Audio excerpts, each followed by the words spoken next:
Olá, muito boa tarde. Nós estamos no ar pelo YouTube Programas Meio Norte. Essa live é a segunda do projeto GMNC Executive, que tem o objetivo de discutir o mercado do Brasil e, em especial, o do Piauí no contexto da crise mundial ocasionada pela pandemia do novo coronavírus. Em um momento de desafios, colaboração de todos para a busca de caminhos alternativos é imprescindível.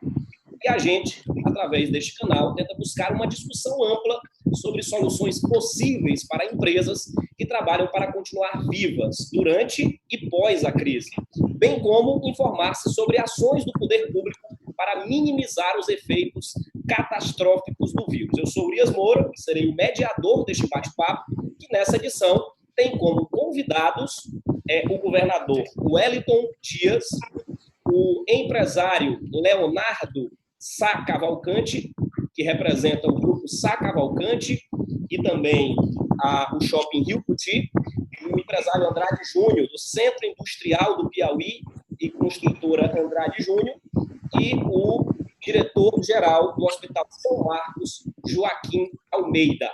Boa tarde aos amigos. Para a gente começar, eu gostaria, evidentemente, de retomar um assunto que nós começamos no sábado passado.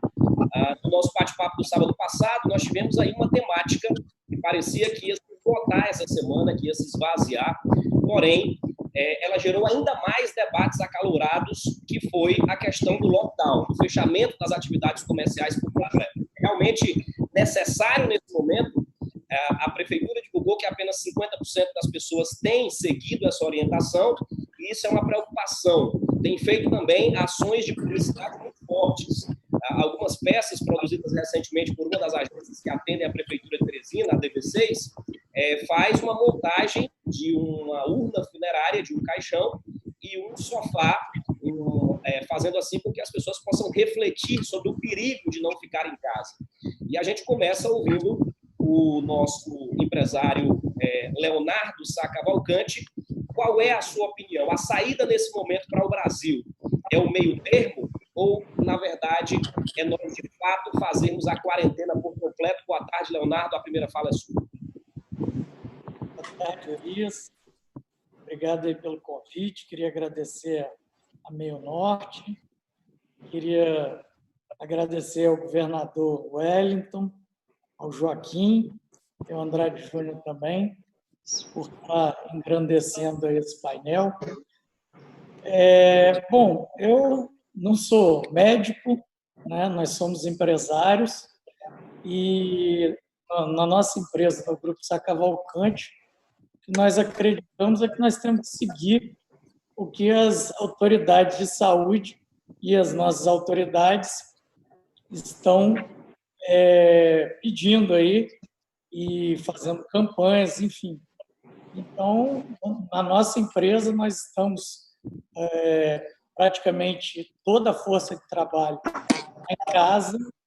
Nós temos aí todos os nossos shoppings fechados, praticamente está tudo parado nesse momento, conforme a orientação aí do Ministério da Saúde e dos governos onde nós temos empreendimentos, tanto no Norte, no Nordeste, quanto aqui no Sudeste. Maravilha. Obrigado a Leonardo Cavalcante, diretor do Grupo Sá Cavalcante e Shopping Rio Cuti. Agora eu queria ouvir a opinião do empresário Andrade Júnior, que representa o Centro Industrial do Estado do Piauí, e também a construtora Andrade Júnior. Andrade. Boa noite, Urias. Obrigado por ter nos convidado a participar desse debate e com pessoas de alto padrão que estão aqui nesse momento. Saudar o governador, saudar o Leonardo e o Joaquim. Na verdade, Urias, eu não gostaria de estar na pele dos governantes nesse momento. Decisão muito difíceis, eles têm que tomar a todo momento. Nós da indústria, nós que fazemos a indústria do Piauí, nós estamos preocupados com o encaminhamento. Na verdade, quando a Lei Federal 13.979 decretou, disciplinou, vamos dizer assim, as medidas que as autoridades poderiam tomar para, nesse momento de crise dessa pandemia, os administradores, gestores, ficaram apenas naqueles 2 primeiros itens, que é o isolamento e a quarentena. Eu vejo com muito preocupação o fato de não também atentar para os outros itens que o próprio Ministério da Saúde recomenda, e nesse decreto está muito claro, que são os testes. Eu venho discutindo com alguns amigos, empresários e médicos da necessidade. Eu sei que passamos por um momento complicado de recursos, tanto no Estado como no Brasil, mas eu imagino que há um meio termo, como você perguntou no início. Eu acho que há um meio termo ao isolamento restrito e, claro, que preservando a saúde. A questão aqui não é colocar saúde versus saúde das pessoas ou vida das pessoas versus a economia, não é isso. Eu acho que nós podemos ter um meio termo e eu acredito que durante esse debate nós iremos discorrer sobre isso. Por enquanto, são essas minhas primeiras colocações, caro Urias. Ok. Vamos agora ouvir a opinião do diretor do Hospital São Marcos, Joaquim Almeida, que, evidentemente, pela atividade que desempenha, não poderá fazer a quarentena com os seus funcionários, mas queremos ouvir a sua opinião em relação ao restante do mercado e a essa discussão que tem essa dubiedade de opiniões na sociedade. Joaquim. Urias, muito obrigado pelo convite. Eu quero também saudar aqui o governador Wellington Dias, ao Andrade Júnior, ao Leonardo, pela presença deles aqui nesse debate. Desde fevereiro, quando o doutor Marcelo Martins, diretor médico do Hospital São Marcos, nos chamou a atenção para essa questão. Nós já vimos acompanhando pela imprensa desde dezembro. Eu me lembro muito bem que desde dezembro, final de dezembro, nós já vimos acompanhando esse debate. Em fevereiro, nós tivemos uma conversa mais séria a respeito disso, depois que a OMS decretou o estado de emergência de saúde, da saúde. Então, nós começamos a preparar o Hospital São Marcos para essa crise que nós tínhamos certeza que nós iríamos passar. Mas, veja, eu coloco a questão da seguinte forma. A respeito do hospital, o Hospital São Marcos é um hospital geral, com especialidade em câncer. Nós tínhamos que ter muito cuidado para preparar o Hospital São Marcos. Por quê? Porque nós não poderíamos continuar recebendo essas pessoas fragilizadas pela própria doença da oncológica e, de repente, termos aqui uma grande contaminação. Fizemos todo o trabalho necessário. Eu me pergunto o seguinte: há alternativa fora do distanciamento social? Todas as conversas que eu tenho com os médicos, com os infectologistas, e hoje eu recebo os relatórios de todo mundo a respeito disso, não há. Nós temos que olhar o Brasil. O Brasil não é um país fácil. Nós não podemos analisar do nosso ponto de vista de homens de classe média alta, às vezes, que temos uma casa que nós podemos colocar o nosso avô lá na ala sul, o outro lá na ala norte, e essa não é a questão. Nós temos grandes aglomerações urbanas, nós temos favelas, nós temos grandes bairros populares, que muitas vezes nós temos famílias que moram todas em um cômodo. Então, hoje, a grande questão é o seguinte: como você vai combater esse vírus? Eu creio que o Ministério da Saúde tem uma boa política para isso, que é do distanciamento social, que nada mais é do que um isolamento. É ficarmos em casa, é não sairmos de casa, é termos o maior cuidado, é termos cuidados básicos, como lavar as mãos, ter uma higiene. Agora, nós temos que pensar no país. Eu sei que há uma grande preocupação em relação à economia.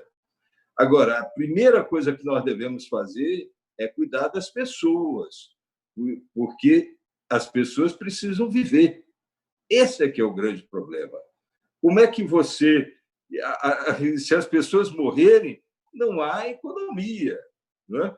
Então, eu creio, e só para começar aqui, Urias, dizer o seguinte: eu creio que não há alternativa hoje fora da política estabelecida pelo Ministério da Saúde. O Brasil não é um país de classe média alta e que a gente pode fazer esse isolamento vertical. O Brasil é um país um país plural, onde nós vamos encontrar várias situações sociais, e situações sociais muito difíceis, muito difíceis. Ok, Joaquim, agora vamos ouvir a fala do governador Wellington Dias, que com certeza deve ter recebido muitas demandas de parte a parte sobre essa temática tão polêmica. Qual a opinião do governo do Estado nesse momento, governador? Boa tarde. Boa tarde, Urias. Saudando aqui o Leonardo, aqui o meu querido Joaquim Almeida também, o Andrade Júnior, saudar aqui todos que estão nos acompanhando e parabenizar aqui por essa iniciativa. Esses dias o meu querido Paulo Guimarães tinha me dito lá da participação dele, o quanto ele estava empolgado, né? Acho que foi no primeiro bloco lá que ele participou, eu ainda assisti uma parte. De forma que bem precisa você compreender qual é a realidade hoje no Brasil. A primeira coisa que eu tenho alertado já faz aí uns 25 dias, inclusive já conversei com o ministro Mandetta, conversei com o general Ramos, que está lá perto do presidente Bolsonaro, tenho conversado diariamente com meus colegas governadores, nós temos um Fórum Nacional dos Governadores e aqui o Consórcio Nordeste. No Nordeste, já há uma compreensão mais cedo e, por isso mesmo, a gente criou logo esse comitê de cientistas para poder nos dar aqui uma orientação. A gente segue a orientação da Organização Mundial da Saúde, a orientação do Ministério da Saúde e, no Nordeste, temos os comitês em cada estado, com profissionais da saúde e com esse acompanhamento dos cientistas. O que é grave? É que ninguém no mundo estava preparado para isso. Essa é a realidade. Nem para proteger o nosso exército para combater o coronavírus, nem para fazer vacina, porque não há vacina ainda, nem no Brasil não está tendo vacina nem para as outras gripes, que já existente em número suficiente. Veja que nem mesmo para atender toda a rede de saúde com mais de 60 anos, como foi prometido. Nós estamos com vários municípios ainda incompleta, tá certo? Agora, o mais grave, não tem os equipamentos, não tem EPI suficiente, não tem respiradores suficiente, não tem número de UTIs e o número de sala de estabilização ou leitos clínicos, sabe aqui o Joaquim Almeida.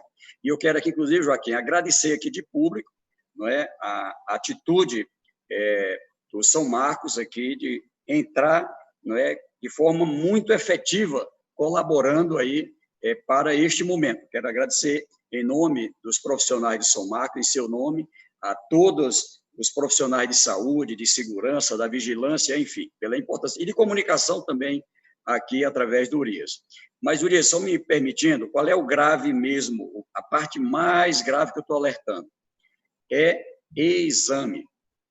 Ora, é verdade que o Piauí tem 21 casos até ontem de coronavírus? É mentira. É o governador que está dizendo, é mentira.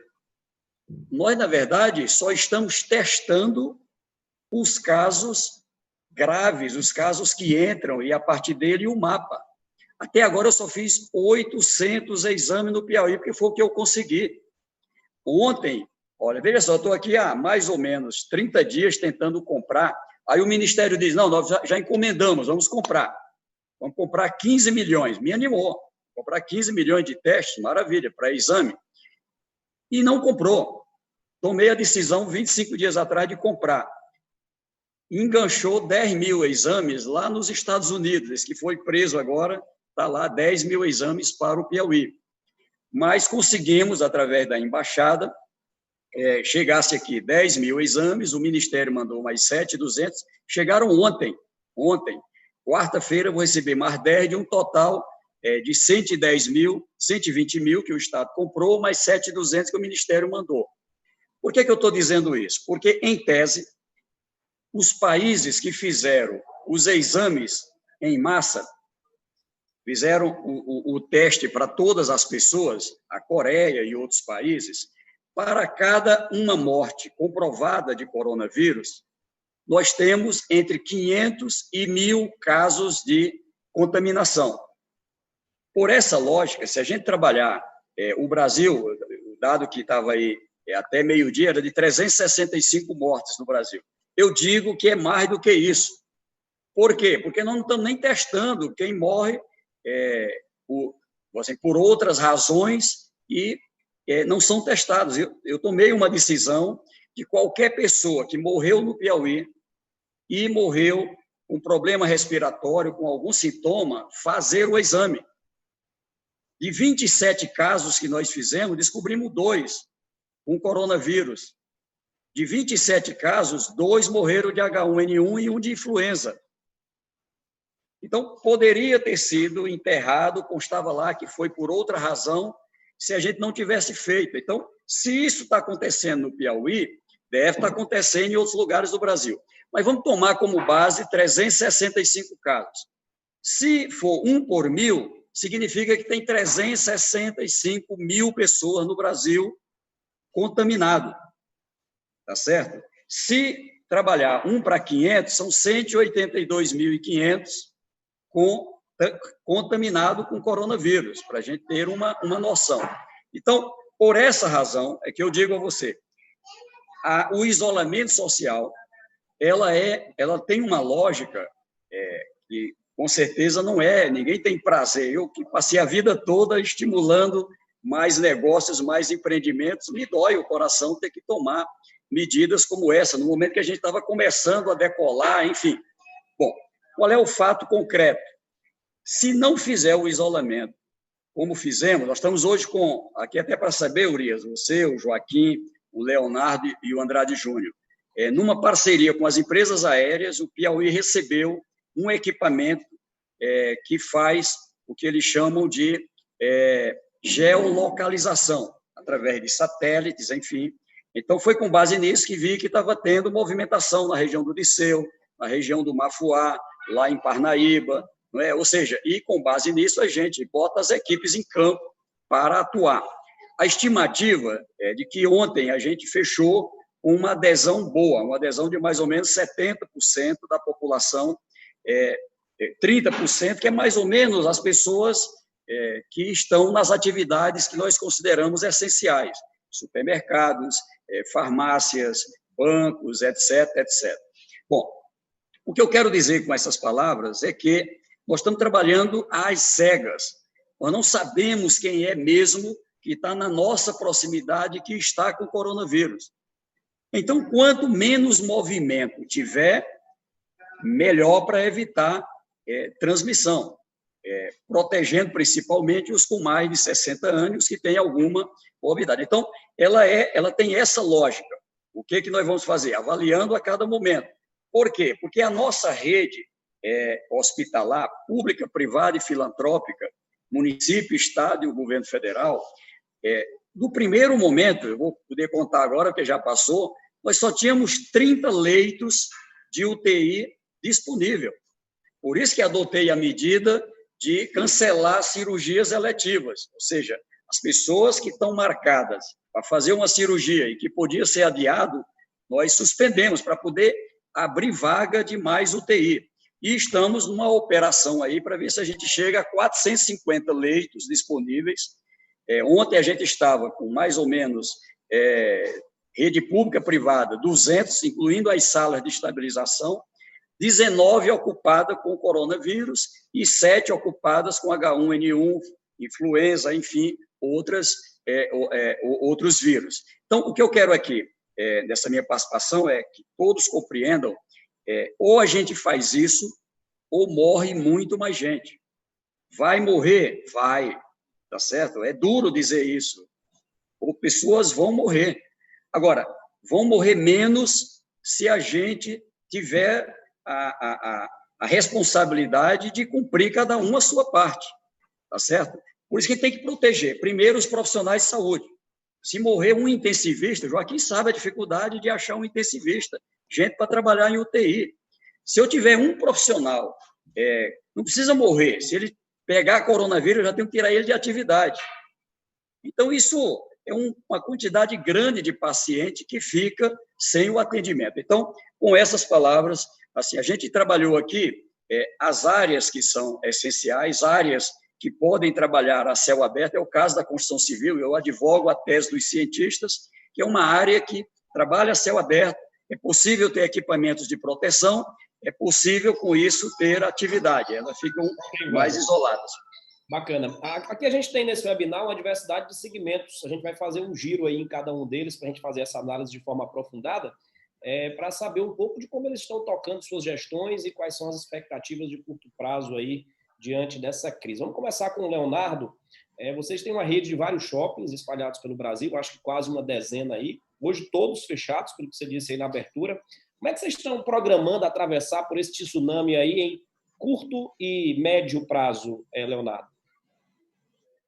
Hoje é difícil você fazer projeção de médio prazo, né?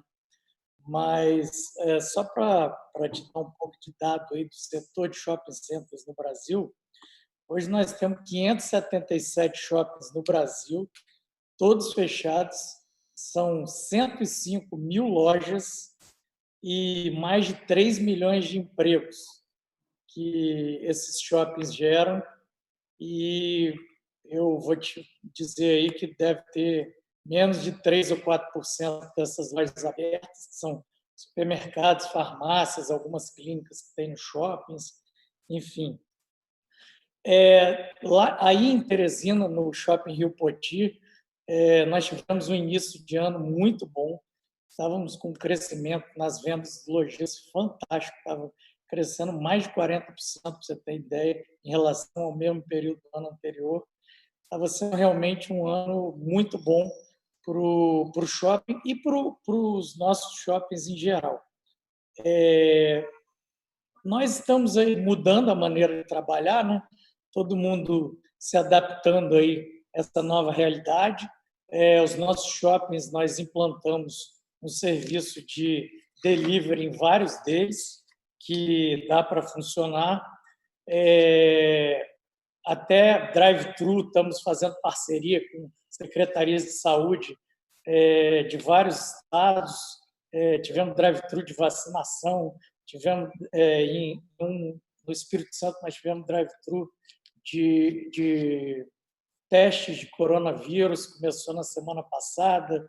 Agora, próximo da Páscoa, alguns shoppings tiveram a possibilidade de fazer também drive-thru com lojas americanas, Cacau Show, enfim, as lojas que vendem mercadoria para Páscoa estavam super estocadas e precisavam estar se vendo aí livre desses estoques.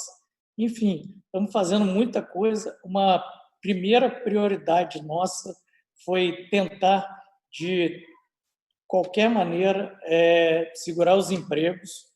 Nesse momento, nós tomamos a decisão muito dura de reduzir os salários de toda a empresa em 25% e, obviamente, as horas também vão ser trabalhadas na mesma proporção. Isso vai do presidente até o faxineiro, e nós estamos aí trabalhando dessa forma para tentar não ter nenhum tipo de demissão.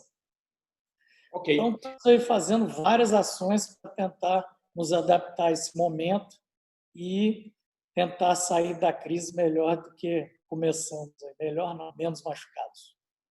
Maravilha. Joaquim, o setor de saúde é mais complicado ainda, né? Porque você tem aí Muito. demanda que vai chegar de atendimento e, além disso, o possível impacto financeiro que possa ter aí nas contas. Como é que o Hospital São Marcos está se preparando e já trabalhando em cima disso? Muito complicado, porque você imagina o seguinte, né? A partir do momento que há uma proibição, né, de operações eletivas, né, de procedimentos eletivos, né, nós tivemos que fechar nosso ambulatório e nós tivemos que fechar o nosso centro cirúrgico. O que nós estamos fazendo hoje? Nós estamos trabalhando unicamente com o SUS, com a parte da oncologia, né? Mas estamos trabalhando também com a parte de urgência de setores, né, de convênios, de planos de saúde. Mas houve uma queda brutal na nossa renda. E isso está acontecendo não só dentro do Hospital São Marcos, está acontecendo em todas as clínicas. Todas as clínicas estão fechadas, todos os consultórios estão fechados. Então, o médico, o autônomo, ele está sofrendo, ele não está ganhando absolutamente nada. E isso é um problema sério, né? Isso aí é uma coisa que nós temos que enfrentar. Como é que nós estamos enfrentando dentro do Hospital São Marcos? Nós temos muito apoio por sermos um hospital, o maior hospital filantrópico dentro do estado do Piauí. Nós recebemos muita ajuda da Assembleia Legislativa, ajuda da Câmara dos Vereadores, ajuda da Câmara Federal, né, que entendem essa situação e nos apoiam nesse momento. Agora, nós temos que ver o sistema de saúde de forma global. Todo o sistema está sofrendo. Agora, o que o governador falou aqui, Urias, é algo que nós temos que levar em consideração, né? Não há como... Nós estamos sofrendo em todos os lugares. O Hospital São Marcos, hoje, nós estamos recebendo doações para fazer o nosso material de proteção. Nós não estamos recebendo nada do Ministério da Saúde.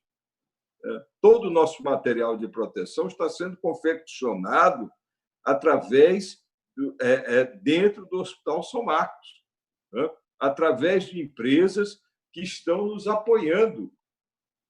Nós tínhamos encomendado 20 respiradores para enfrentar essa crise. Tudo isso foi confiscado. Até hoje não chegou nenhum.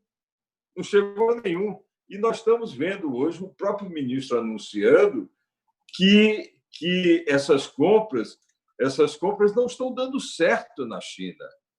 Quer dizer, nós estamos com um problema sério. Então, essas são as questões da economia que nós temos que levar em consideração.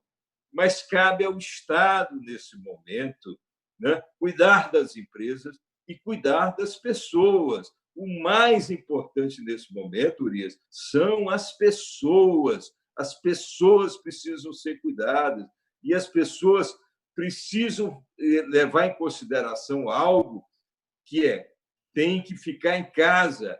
Ficar em casa não representa cura de nada. Representa uma única coisa, é não levar o sistema de saúde ao colapso. Se todos forem infectados, contaminados ao mesmo tempo, não há UTI para ninguém, não há respirador suficiente para ninguém. O governador sabe muito bem que de Floriano Corrente não há um único respirador, não há uma única sala de UTI. Então, todas essas considerações nós temos que ter em mente. Ok. Obrigado, Joaquim. Andrade Júnior, a construção civil é uma das molas propulsoras do mercado do Brasil e, em especial, o Piauí, né? Emprega muito. Pois não, governador? Só para clarear, viu, Joaquim, uma notícia positiva. Levados pela crise, tivemos que acelerar e a gente tem hoje respiradores em 6 salas de estabilização. Em Bom Jesus, são 3 lá em Corrente, a gente está trabalhando para colocar, tem Uruçuí, além de Floriano, que tem UTI, e estamos trabalhando para colocar ali em Curimatá. Nós também já temos lá na cidade de São Raimundo Nonato e São João do Piauí, na região sul. E a ideia foi essa de descentralizar para que se tenha, onde é possível UTI, e isso, você sabe, exige uma quantidade de profissionais mais sofisticado, que não é fácil, por isso que a gente só tem Floriano, Picos, Piripiri, Teresina, Parnaíba. Mas a gente está trabalhando nesse modelo da sala de estabilização, porque ele permite uma condição mais rápida, ou seja, e isso garante que você tenha, por exemplo, o atendimento com o respirador, com o monitor, enfim, com aquelas condições mínimas ali, e isso pode salvar vida e, com certeza, está salvando vidas.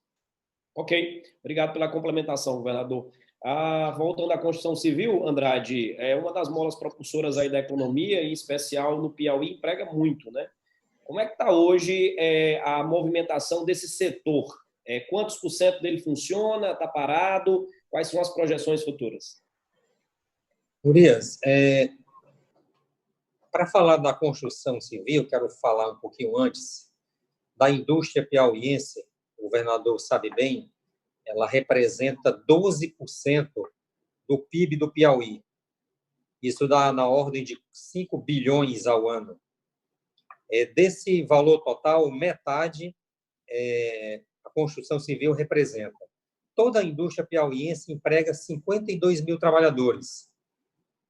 Quando a gente defende, vê que esse tempo são tempos difíceis, e eu penso que em tempos difíceis também há decisões árduas a serem tomadas, e como eu falei no início, os gestores se encontram em situação complicada na hora dessa decisão, mas creio que tem que ter uma fundamentação científica.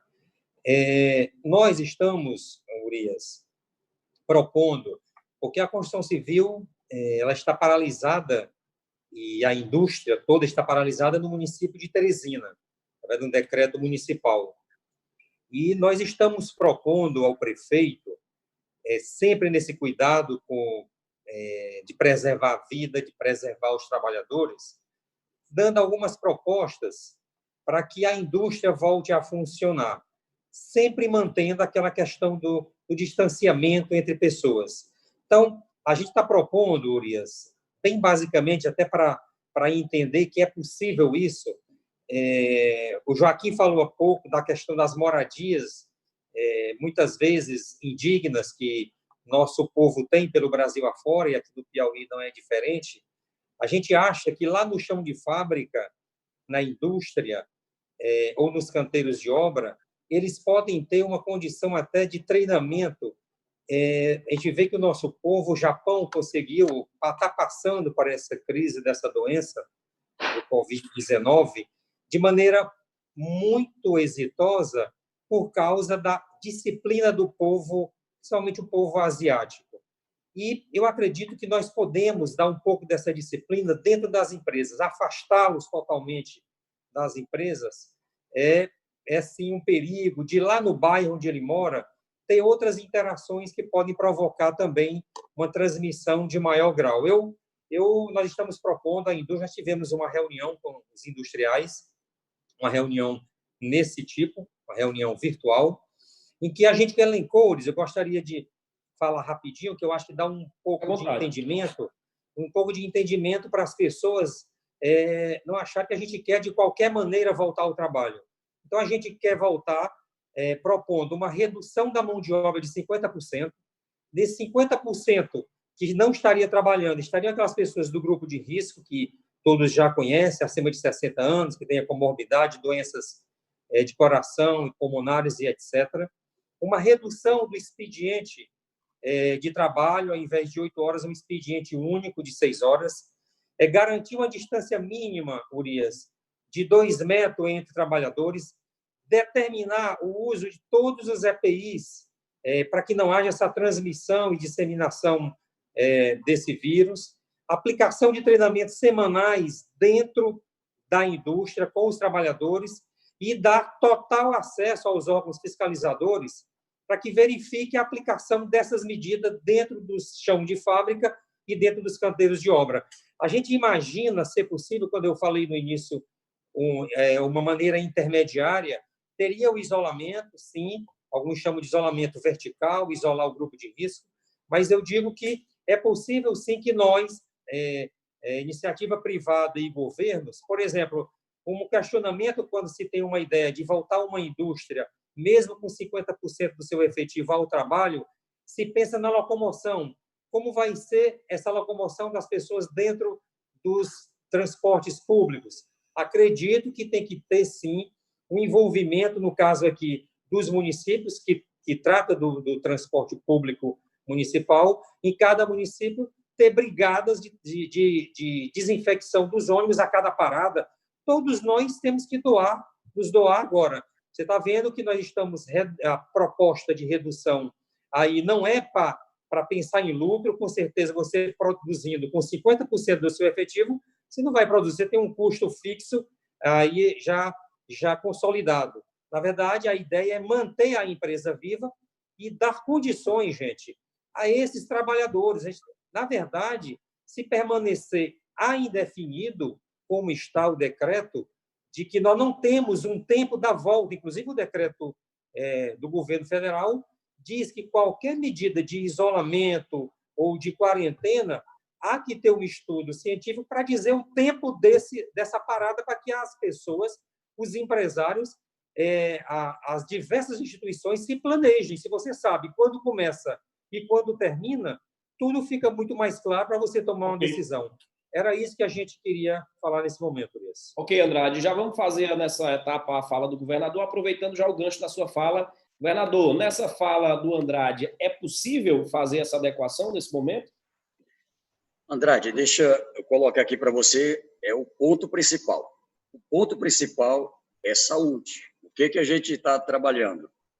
Por isso, cada área certamente vai ter um argumento das possibilidades de proteção.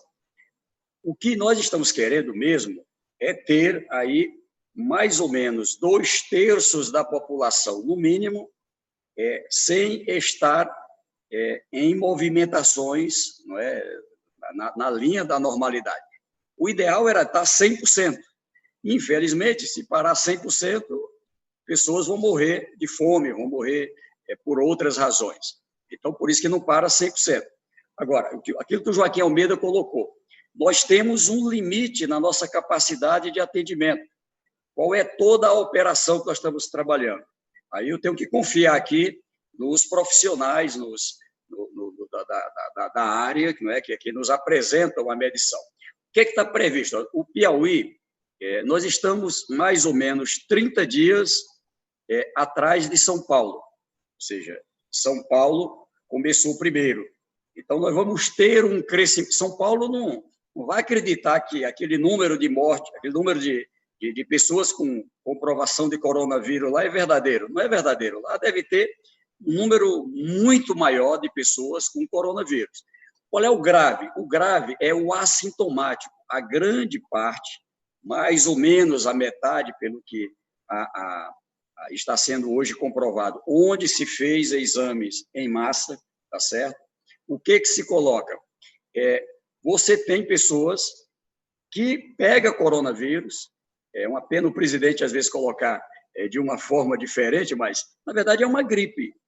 Uma gripe. O efeito, o organismo, ele reage de uma maneira que a pessoa não tem febre, que a pessoa não tem tosse, não tem problema pulmonar, ou seja, ela não tem os sintomas, mas ela está com coronavírus.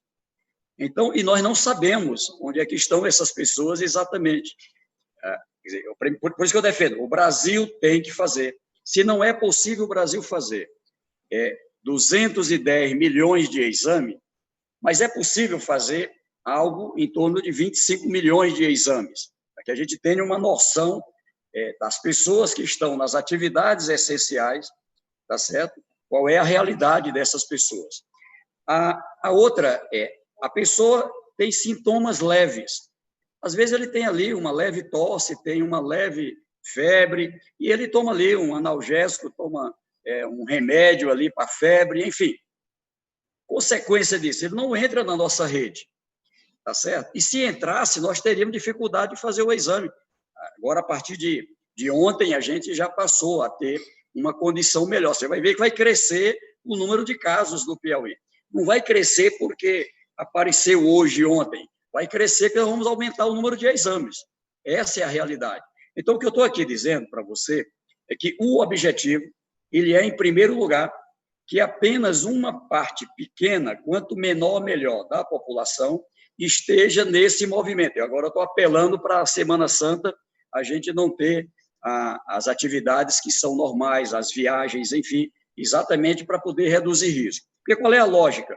Proteger as entradas do Estado. Entrou no Piauí, passar por um regramento de quarentena, tá certo? Ao mesmo tempo, reduzir movimentação, porque as pessoas, o trabalhador da farmácia está funcionando, e eu sei que tem risco ali, por isso que eu estou priorizando testar não só o setor público, mas também o setor privado. Nós vamos ter que oferecer as condições de exame para essas pessoas, de farmácia, de banco, de supermercado, enfim, das diferentes atividades. Com esse quadro, nós vamos ter condições, sim, de avançar. Sobre o tema aqui principal, eu quero aqui só colocar, Urias, hoje, por coincidência, era para a gente estar soltando hoje um aplicativo, tivemos que fazer aqui uma leve alteração, em parceria com a Google e outras, nós estamos trabalhando um aplicativo que vai ter uma plataforma, tá certo? No Play Store, onde as pessoas vão poder ali, através de um call center de saúde, colocar sintomas que estejam sentindo. Olha, eu estou sentindo febre, eu estou sentindo tosse, eu estou com problema pulmonar, enfim. E ali é feita uma classificação. Vai lá para a lista de amarelo. Isso aqui vai ter um atendimento nas próximas 24 horas. Vai o outro agora vai atender nas próximas 12 horas. Nós vamos estar linkados. São 1.720 unidades básicas de saúde, uma rede gigante de hospitais públicos e privados, para que a gente possa, com isso, dar um atendimento. Os médicos vão poder, inclusive, nesse caso, fazer boa parte do atendimento por telemedicina, ele vai conseguir ver o paciente, enfim. E, a partir dali, equipes do município poder fazer uma visita em casa para os casos que assim forem classificados. Ou seja, nós estamos trabalhando, Urias, também com o aprimoramento de tecnologias avançadas para que a gente tenha uma condição, não é, de melhorar. Qual é a ideia? É ter, ao mesmo tempo, o acompanhamento. Onde é que eu tenho UTI e online eu poder saber lá no São Marcos, lá no Getúlio Vargas, ou lá em Bom Jesus, ou em qualquer lugar, o que é que eu tenho naquele momento livre de UTI ou de sala de estabilização, o que é que eu tenho livre de leito clínico, tá certo? Para mim saber onde é que eu estou tendo uma incidência maior, quais são os municípios. Então, a vantagem do exame, do teste, também é esse. Eu poder planejar, eu estou aqui com dificuldade de planejar com a nossa equipe por falta desses instrumentos. Então, esse aplicativo vai revelar, vai trazer para dentro, pelo menos, os sintomas leves e graves que não estão chegando na rede. É claro que, ao fazer os testes dos exames de forma mais massiva, aí sim nós vamos chegar, principalmente, no assintomático, que é o grande problema. Ok, governador, para a gente... Pessoal, ele para o indivíduo é uma coisa boa, tá certo? Significa que os seus anticorpos estão reagindo bem, ele tem uma capacidade de resistência, como aconteceu já com outras gripes, mas ele tem um lado ruim, que é o fato de a pessoa poder estar sendo um vetor, um transmissor, sem que a gente conheça os sintomas dele. Apesar dos números serem subdimensionados, vamos a eles agora para que a gente possa ter uma ideia de como é que está a evolução em todo o mundo e no Brasil. No mundo já são 1.039.000 casos, 55.117 mortes. O ranking dos países coloca Estados Unidos em primeiro lugar. Até ontem eram 245.000 casos confirmados e 6.072 mortes. E nas últimas 24 horas tivemos aí um recorde em quantitativo de mortes em apenas um dia. 1.480, somando 7.406 mortes aí nos Estados Unidos. Pois não? Olha, veja aí, vou pegar esse exemplo aqui dos Estados Unidos. Os Estados Unidos têm o dobro da população brasileira, 245 mil casos confirmados. Olha a lógica do Brasil com a metade da população americana ter 10 mil casos, por exemplo, como estão dizendo. Claro que isso aqui está falso. Em segundo lugar está a Espanha, com 124.736 casos confirmados, 11.744 mortes. Em terceiro, a Itália, com 115.242 casos confirmados, 14.700 mortes. Os números do Brasil são 9.216 casos confirmados, apenas 365 mortes notificadas, com esses números que estão na tela aí, relatando o resultado em cada um desses estados. E a pergunta era exatamente essa, o governador já esclareceu sobre esse assunto. Vamos, então, à quantidade de leitos, começando com Joaquim Almeida. Joaquim, quantos leitos o Hospital São Marcos tem para atender Covid-19? Veja a nossa dificuldade, Urias. Eu já falei aqui anteriormente que nós somos um hospital geral, que tem uma especialidade em câncer. O que nós fizemos desde fevereiro? Nós fizemos um projeto onde nós criamos toda uma nova logística. Nós separamos todas esses pacientes para atendermos essa nova clientela que estava entrando. Então, na verdade, nós criamos 2 novas UTIs dentro do hospital e destinamos ao SUS 20 novos leitos de UTI e mais 30 leitos clínicos. Essa é a nossa capacidade para atender o coronavírus. Ok, governador, quantidade de leitos... Mas veja, Urias. Pois não, Joaquim. Isso foi algo sobre-humano, porque a nossa capacidade lá, quer dizer, primeiro a questão de custo, isso é um custo interminável, e não há nenhuma, o governador sabe disso, que não há nenhuma ajuda ainda efetiva por parte do Ministério da Saúde. O governador, semana passada, estava dizendo: cadê os materiais, os equipamentos de proteção à saúde? Cadê o respirador? Nós continuamos perguntando: cadê tudo isso? Isso ainda não chegou até aqui no Piauí. Tá. Antes do governador falar sobre a condição de leitos no estado do Piauí hoje disponível, a gente vai acrescentar algumas outras informações. Um estudo feito agora recentemente nos trouxe aí o perfil dos mortos por Covid-19 no Brasil. Apenas 286 dos 359 mortos tiveram a idade divulgada. Foram 85% dos mortos com mais de 60 anos. Desses, nós temos 82% que tinham ao menos um fator de risco. Por faixa etária, nós temos 242 com mais de 60 anos, 30 entre 40 e 59 anos e 20 a 39 anos, 13 pessoas, praticamente aí 99,7% das pessoas têm mais de 40 anos, 97%.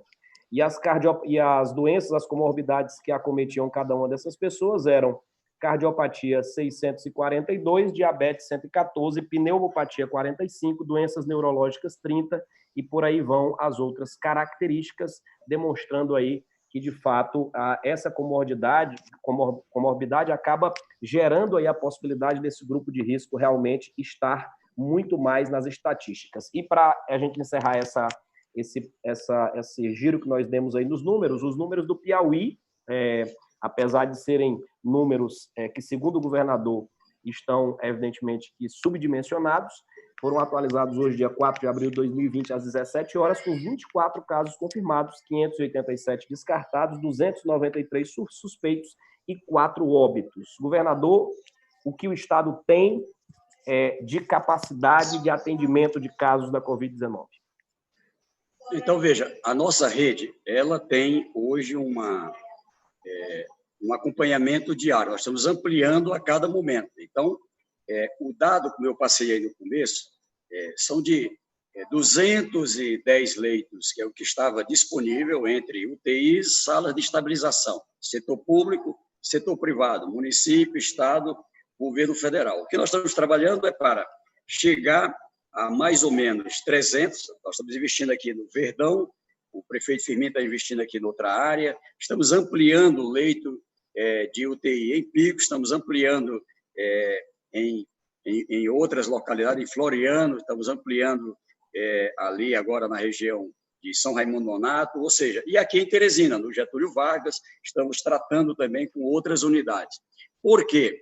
Porque o que nós estamos trabalhando é que nós vamos ter um crescimento, como eu falei lá, nós estamos 30 dias atrás de São Paulo, tem um crescimento até o final desse mês. A previsão é que a última semana de abril, a 1ª de maio, a gente esteja aí alcançando um número muito elevado de confirmações, um número bem maior de pessoas precisando de atendimento, e nós vamos ter que estar preparados para isso.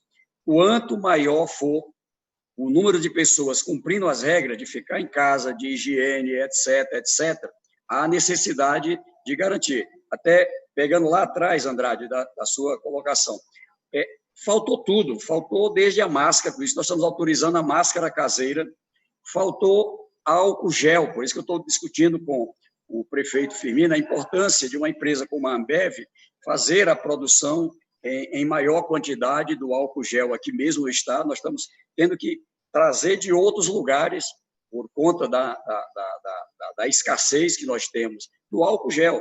Ainda não faltou sabão, graças a Deus, pelo menos o sabão está tendo.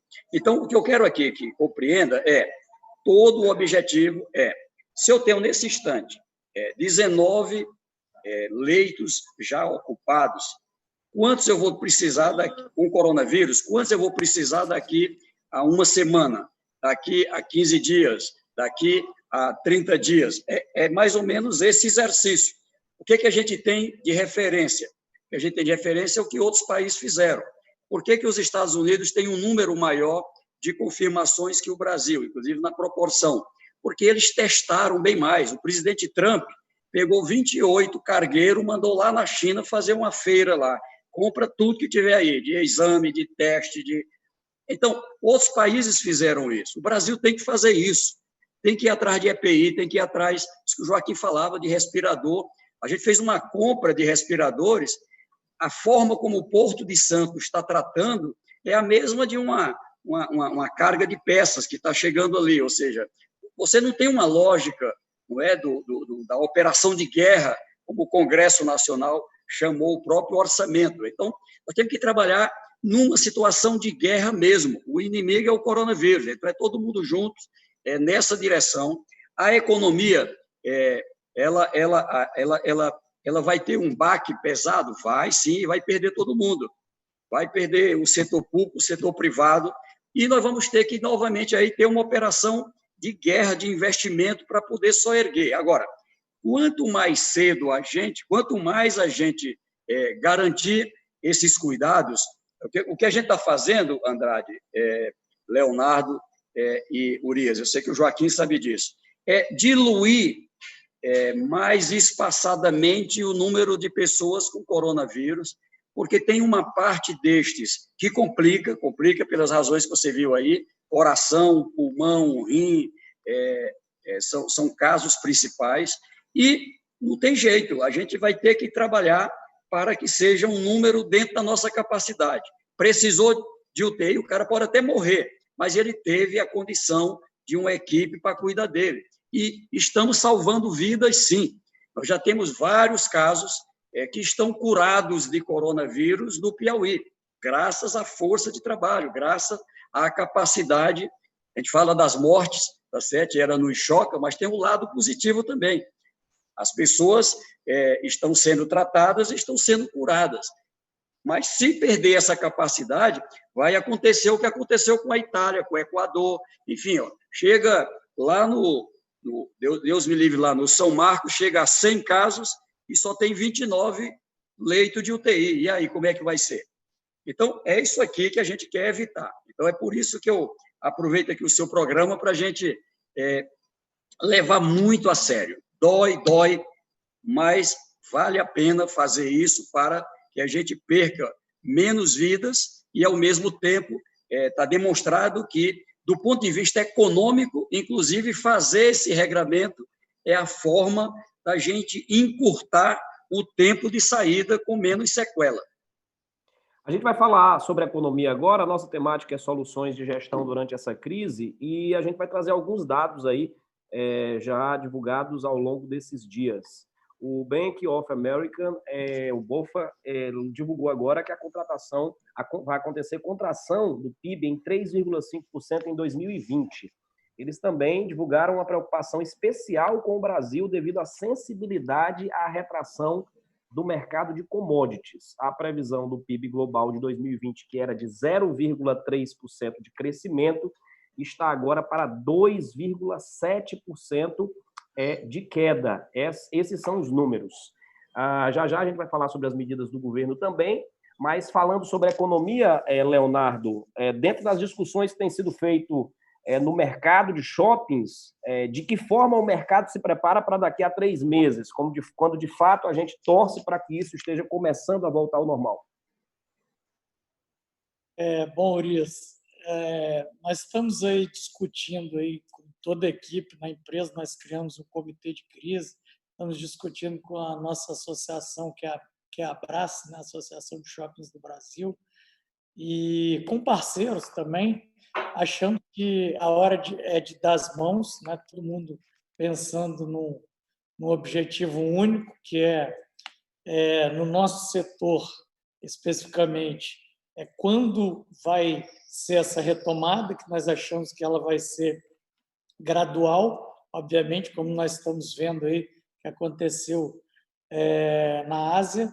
Então, os shoppings estão retornando gradualmente, e a nossa ideia é que nós possamos estar fazendo coisas novas. Enfim, estamos trabalhando com o delivery muito mais forte nos nossos empreendimentos, e eu acho que vai crescer cada vez mais isso daí.